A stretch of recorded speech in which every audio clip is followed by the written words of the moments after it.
warahmatullahi wabarakatuh. Di sini kelompok kami akan menyampaikan materi tentang fisika inti dan radioaktivitas. Assalamualaikum warahmatullahi wabarakatuh. Perkenalkan, nama saya Alvina Andriani dari kelas 12 MIPA 6. Di sini saya akan menerangkan tentang inti atom. Yang pertama yaitu simbol atom. Simbol atom atau simbol nuklida digunakan untuk membedakan berbagai isotop. Simbol atom adalah sebagai berikut.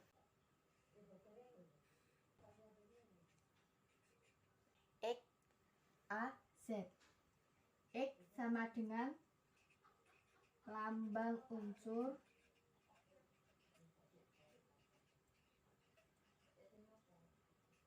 A sama dengan nomor massa, dan Z sama dengan nomor atom. Dari simbol tersebut, jumlah partikel penyusun atom dirinci sebagai berikut. Jumlah proton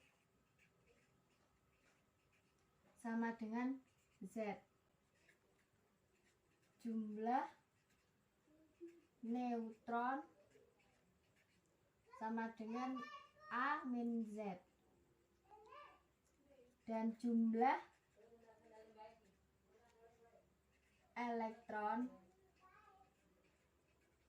sama dengan Z. Jumlah elektron jika atom dalam keadaan netral adalah Z. Yang kedua yaitu muatan dan massa partikel penyusun atom. Massa partikel penyusun atom dan inti sangat kecil. Biasanya satuan yang digunakan adalah SMA, yaitu satuan massa atom. 1 SMA sama dengan 1,6605559 kali 10⁻27 kg. Yang ketiga yaitu isotop, isobar, dan isoton. Isotop adalah nuklida-nuklida yang memiliki jumlah proton sama tetapi jumlah neutron berbeda. Isobar adalah nuklida-nuklida yang memiliki nomor massa sama tapi jumlah proton berbeda. Isoton adalah nuklida-nuklida yang memiliki jumlah neutron yang sama. Yang keempat yaitu jari-jari atom. Inti atom berbentuk menyerupai bola yang jari-jarinya bergantung pada nomor massa A. Dituliskan dalam bentuk persamaan berikut.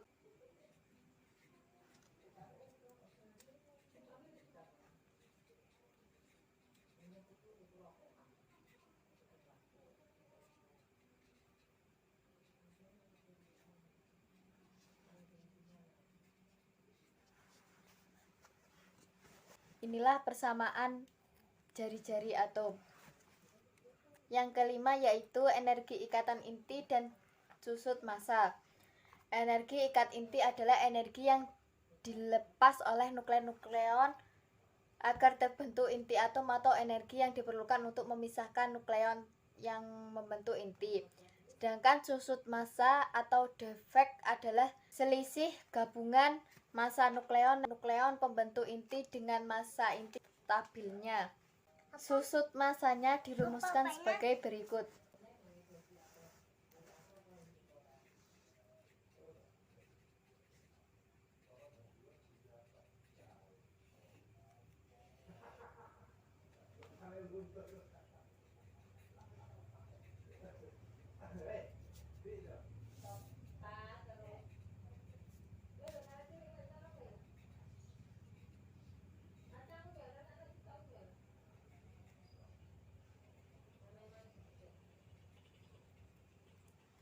Keterangan MP sama dengan massa proton,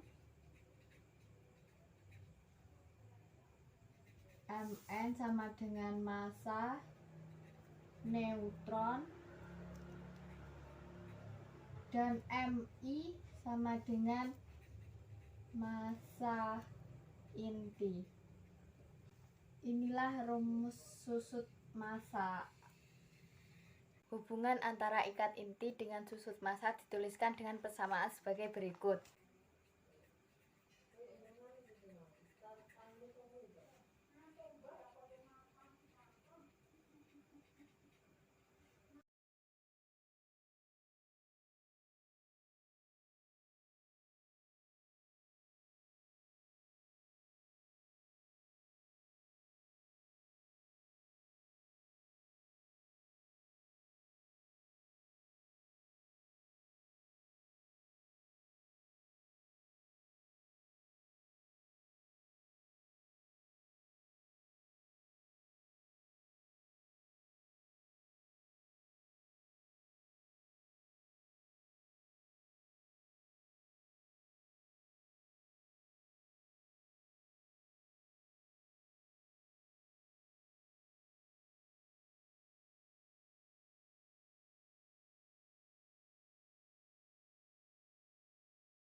dengan keterangan sebagai berikut.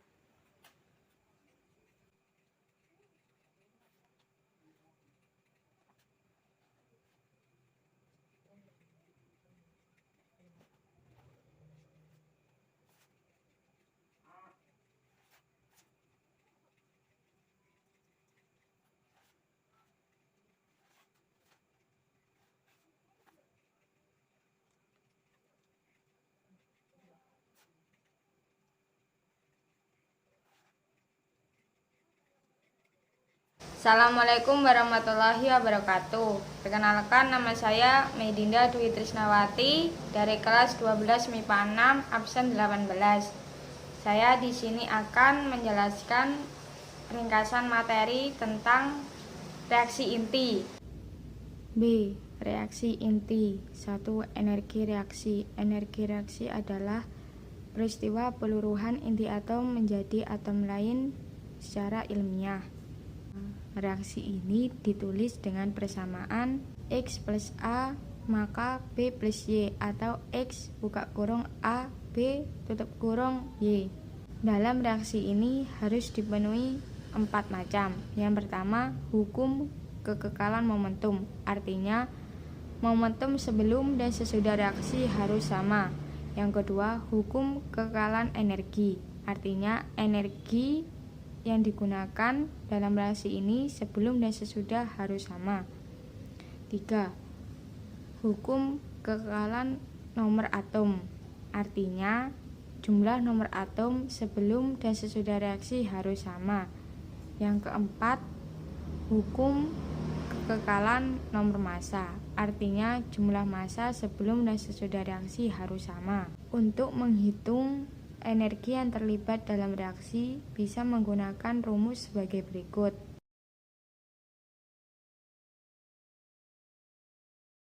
Dengan ketentuan, jika E lebih dari 0, maka terjadi reaksi eksotermis atau melepas energi. Jika E kurang dari 0, maka terjadi reaksi endotermis atau memerlukan energi. 2. Reaksi fisi.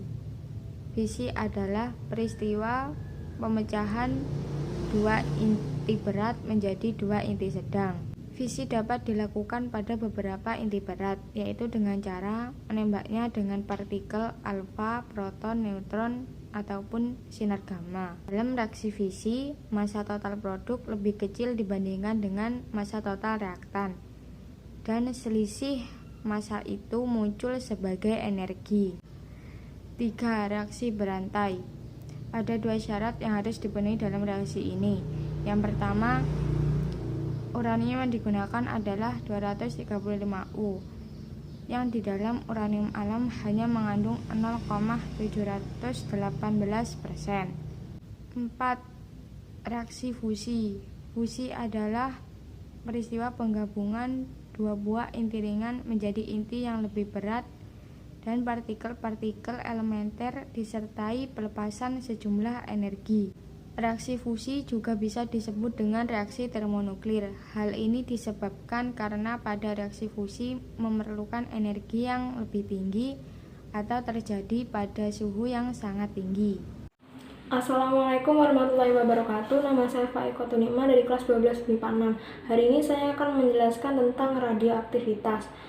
Tidak semua unsur di alam memiliki inti yang stabil. Inti yang tidak stabil ini secara alami akan menjadi stabil saat melalui suatu reaksi inti. Unsur-unsur dengan inti atom yang tidak stabil kemudian akan memancarkan radiasi secara spontan. Ini yang disebut unsur radioaktif. Sedangkan proses pemancaran unsur radiasi yang intinya tidak stabil supaya menjadi lebih stabil disebut sebagai radioaktivitas. Uranium merupakan salah satu contoh unsur radioaktif. Supaya mencapai kestabilan, maka uranium akan memancarkan sinar radiasi. Uranium ketika meluruh akan menjadi unsur baru yaitu thorium, sekaligus memancarkan sinar radiasi yaitu partikel alfa atau helium. Uranium dengan nomor massa 238 dapat menjadi lebih stabil dengan memancarkan sinar radiasi berupa partikel alfa atau helium. Namun ternyata setelah uranium memancarkan radiasi alfa, maka unsur baru yang terbentuk adalah thorium dengan nomor massa 234 dan nomor atom 90. Sebagai contoh, kita akan menggunakan unsur uranium 238. Unsur radioaktif kita sebut sebagai inti induk, sedangkan thorium 234 kita sebut sebagai inti anak. Partikel alfa atau helium kita sebut sinar radiasi yang dipancarkan. Tapi ternyata thorium 234 bukan termasuk inti stabil uranium. Uranium baru bisa menjadi inti yang stabil pada peluruhan ke-14. Yaitu pada saat peluru pada unsur timah hitam 206 sambil memancarkan partikel alfa. Assalamualaikum warahmatullahi wabarakatuh. Perkenalkan, nama saya Nesina Resuastika dari kelas 12 MIPA 6 absen 12. D. Peluruhan. Peluruhan adalah proses pemancaran sinar radioaktif hingga berbentuk inti lain yang stabil. 1 Ci sama dengan 3,7 dikali 10 pangkat 10 partikel per sekon. Satuan lain yang digunakan adalah becquerel atau Becquey yang identik dengan 1 peluruhan tiap sekon. 1. Dosis serapan. Dosis serapan adalah banyaknya energi yang diserap oleh setiap satu satuan massa. Satuan yang digunakan adalah joule per kilogram. Dosis serapan sebesar 1 joule per kilogram sering disebut juga dengan Gray. Dosis serapan dapat dirumuskan sebagai berikut.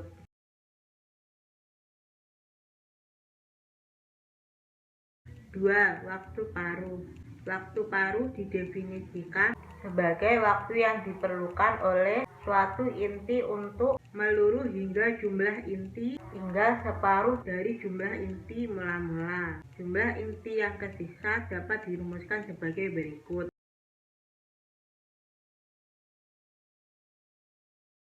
Sisa waktu yang tertinggal selama peluruhan dapat digambarkan dengan grafik sebagai berikut.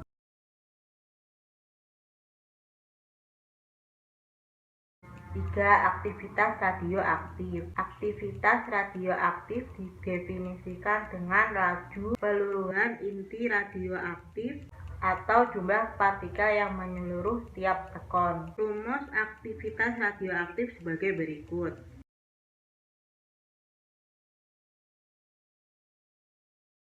Pemanfaatan radioisotop. Pemanfaatan radioisotop meliputi 2 hal utama, yaitu sebagai berikut. Yang pertama, perunut atau pencari jejak. A. Pengobatan. Dalam teknik perunut radioaktif, sejumlah unsur yang mengandung radioisotop yang akan dirunut dimasukkan ke dalam tubuh, biasanya dengan cara menyuntik. Berikut beberapa radioisotop dan organ yang dipindainya. B. Industri. Dalam bidang industri, misalnya untuk mendeteksi kebocoran suatu pipa penyalur minyak atau gas yang dapat dirunut dengan menyuntikkan sejumlah radioisotop ke dalam saluran pipa. Isotop yang tepat untuk mendeteksi kebocoran pipa adalah partikel beta, sebab partikel beta memiliki waktu paruh hanya beberapa jam atau beberapa hari. Dengan demikian, isotop ini aktif cukup lama untuk dideteksi, tetapi waktu aktifnya tidak terlalu lama, sehingga tidak menimbulkan masalah. Yang kedua, pemanfaatan radioisotop beserta sifat radiasinya. A. Pengobatan. Sifat radiasi radioisotop dimanfaatkan dalam dunia pengobatan untuk membunuh sel kanker. Penggunaan radioisotop untuk membunuh sel kanker disebut radioterapi. Saat ini yang paling banyak digunakan adalah terapi radiasi gamma yang diradiasikan oleh isotop kobalt 60 atau CO60. Namun terapi ini menimbulkan efek samping, yaitu rusaknya sel-sel yang sehat di sekitar sel kanker. Terapi yang lebih aman yaitu dengan terapi radiasi proton yang tidak merusak sel-sel yang sehat di sekitar sel kanker. B. Penentuan umur dengan radioaktif. Tumbuhan, binatang, dan manusia menyerap dan mengeluarkan karbon 14 selama mereka masih hidup. Oleh karena itu, persentase karbon 14 di dalam tubuh mereka selalu tetap. Jika mereka mati, persentase karbon 14 berkurang karena C14 meluruh dengan memancarkan sinar beta. Dengan mengukur persentase C14 dalam tumbuhan, binatang, atau manusia yang mati, kita dapat menaksir umur kematian mereka. Teknik inilah yang disebut penentuan umur dengan radioaktif. Sekian penjelasan dari kelompok kami. Mohon maaf apabila ada salah kata. Wassalamualaikum warahmatullahi wabarakatuh.